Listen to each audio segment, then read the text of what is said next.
So guys हम फिर से हाजिर हैं अपने नेक्स्ट 5 क्वेश्चन के साथ सपोर्ट मटेरियल के। तो क्लास 10th के क्वेश्चन है। तो देखिए क्या कहना चाहता है यहाँ पर, if pair of linear equation in two variable is consist then the lines representing the two equations. तो देखो हमने 3 लाइन पढ़ी थी, पहला केस पढ़ा था ये वाला, इसको हम बोलते हैं इंटरसेक्टिंग लाइन। क्या बोलते हैं? Intersecting line. और दूसरा क्या पढ़ा हमने, जो एक के ऊपर एक होता है जिसको हम बोलते हैं consistent line, sorry coincident line. कौन सी लाइन? Coincident line. और जो तीसरी लाइन होती थी वो क्या होती थी? Parallel lines. कैसी होती थी? Parallel lines. अब जब भी दो लाइन मिले, जैसे ये टच कर रहा है ये टच कर रहा है, तो उसको क्या बोलते हैं हम? कंसिस्टेंट्स। कंसिस्टेंट बोलते हैं, कंसिस्ट बोलते हैं। तो वही कहना चाहता है कौन सी दो लाइन कंसिस्ट होगी, तो इंटरसेक्टिंग भी होगी और पैरेलल नहीं होगी और कोइंसिडेंट भी होगी। तो यहाँ पर देखो डी ऑप्शन सही होगा क्योंकि यहाँ पे इंटरसेक्टिंग भी और कोइंसिडेंट भी है। ठीक है, अगला क्या क्या रखा है? 2x प्लस में 3y equal to 4 y can be written in the form of x। अच्छा वही y के फॉर्म में निकालना, मतलब x के टर्म में निकालना है इसको। तो देखो कैसे निकालना है, 2x प्लस में 3y इक्वल टू में 4। ठीक है, तो यहाँ पे क्या रखना है, y की वैल्यू निकाल दो, ये 3y हो जाएगा, ये 4 यहीं पे रहेगा, x क्या होगा उधर चला जाएगा, तो उधर जाकर के माइनस हो गया, और यहाँ पर कितना हो गया 4 माइनस में 2x, और y यहीं पे रहेगा और 3 कहाँ जाएगा? डिवाइड में। ये कौन सा क्वेश्चन था आपका? क्वेश्चन नंबर 7, ये क्वेश्चन नंबर 6। ठीक है, तो आगे वाला आंसर आपका। अब क्वेश्चन नंबर कौन सा आएगा? 8 देख लीजिए क्या कहना चाहता है।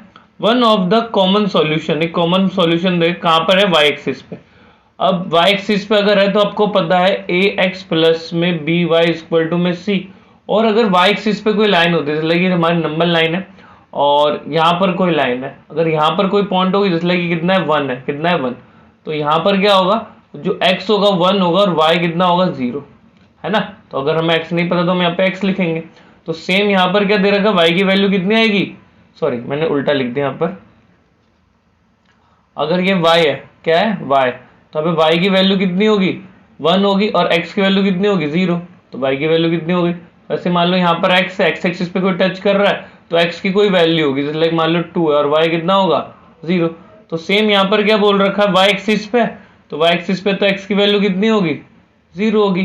तो यहाँ पर a इधर 0 रख दो, ये बी वाई इक्वल टू में c, तो ये 0 हो गया, ये बी वाई इक्वल टू में सी, वाई यहीं पे रहेगा और सी अपॉन में क्या हो गया बी, कोऑर्डिनेट क्या आएंगे 0 और सी अपॉन में बी। तो दे रखा है आपको, बिल्कुल पहला ऑप्शन एकदम सही है।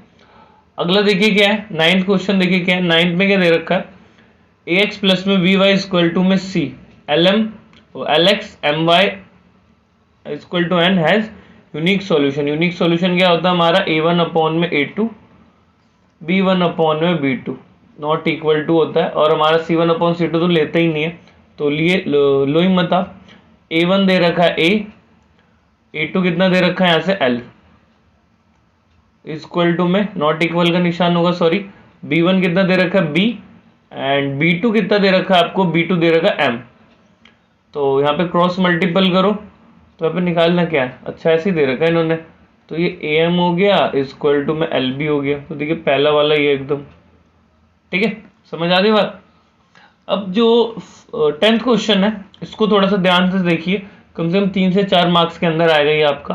बोल रहा है ए बी सी, जहाँ पर सी जो है वो बराबर है 3 बी के, और वही दूसरा क्वेश्चन क्या दे रखा है, फिर से जो सी है उसकी जगह दे रखा है 2 angle A and angle B, ठीक है ना, और ये दे रखा है, हाँ ठीक है ये दे रखा है आपको, और यहाँ पर क्या बोल रखा है ए बी सी और ट्राइंगल है, ए बी सी का एक ट्राइंगल है, ठीक है। थोड़ा स्क्रॉल डाउन कर लेते हैं इसको हम,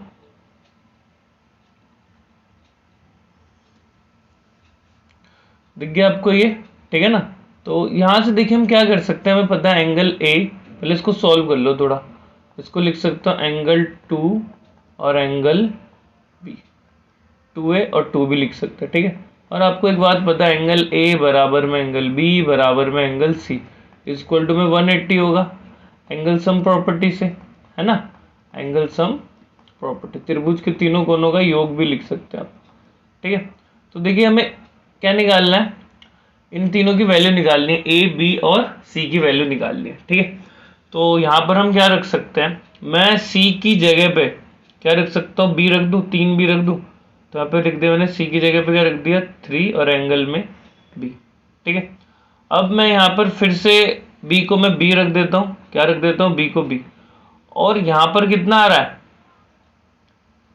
यहाँ पर कितना आ रहा है, ये बी है ना, ये कितना है, बी। तो इधर की तरफ सॉल्व करता हूँ, यहाँ पर मुझे दे रखा है एंगल सी इक्वल टू में एंगल 2A प्लस में 2B, बिल्कुल। अब मैं सी को, अब मैं ए को यहीं पे रखता हूँ। ठीक है, और यहाँ पे क्या लेके आ गया, सी और माइनस में कितना हो गया, ये एंगल 2B। ठीक है, और यहाँ पे कितना रहेगा, एंगल 2A। क्योंकि मैंने ए को अलग क्यों रखा, पता है मुझे, ए की जगह पे रखना है, एंगल ए है ना, तो ए की जगह पे इन दोनों को रखना पड़ेगा। अब देखो क्वेश्चन को अगर मैं तीनों को ए के टर्म में निकालूं, लाइक बी बी बी, तो क्वेश्चन क्या हो जाएगा, बहुत ज़्यादा इजी हो जाएगा, है कि नहीं। अब देखो सी है, अब आपको सी की वैल्यू पता है, सी की वैल्यू कितनी है, 3B। तो यहाँ पे मैं क्या 3B रख सकता हूँ, और यहाँ पे कितना आ गया, 2B इक्वल टू में कितना आ गया, 2A। इनको सॉल्व करो, कितना आ गया, ओनली B आ रहा है। अब दो मल्टीपल है, कहाँ आ गया, डिवाइड में।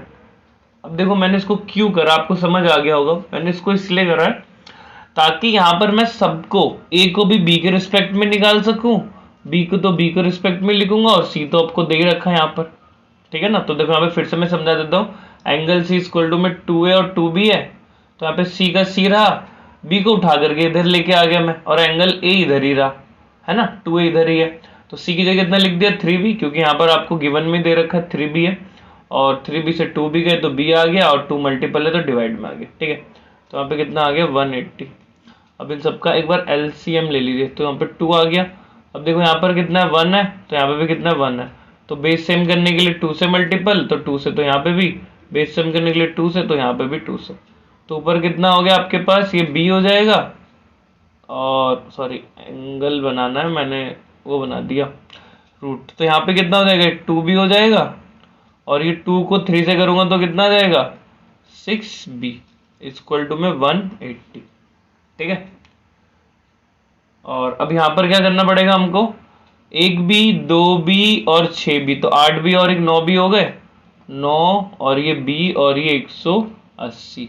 दो दो डिवाइड में है, तो डिवाइड कहाँ जाता है, मल्टीपल, एंगल B यहीं पे रहेगा, 180 इंटू में 2 अपॉन में 9 को इससे काटो, कितना आ गया, 20। तो B कितना आ गया, 40 डिग्री आ गया, B 40 डिग्री आ गया।